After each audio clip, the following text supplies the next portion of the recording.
ప్రవర్తనలోను ప్రేమలోను విశ్వాసములోను పవిత్రతలోను విశ్వాసులకు మాదిరికరముగా ఉండు. హల్లెలూయా.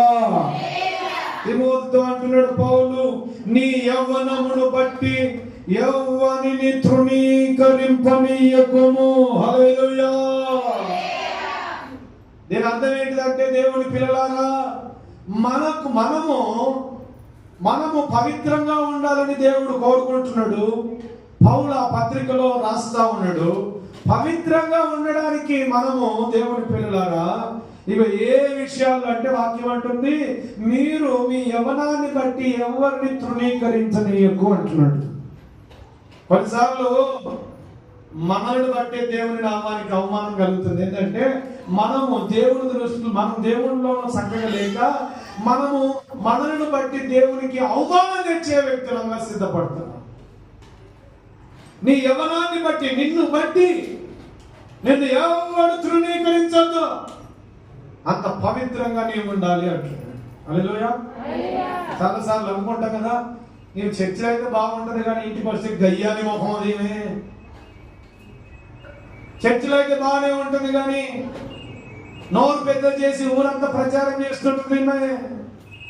చర్చిలో అయితే మంచిగా ఉంటుంది కానీ ఇదిగో ఆ వ్యక్తి ఇంకా మనసు మార్చుకోలే, తగ్గింపు మనసు లేదు, ఓర్చుకునే మనసు లేదు, సహించే మనసు లేదని చాలాసార్లు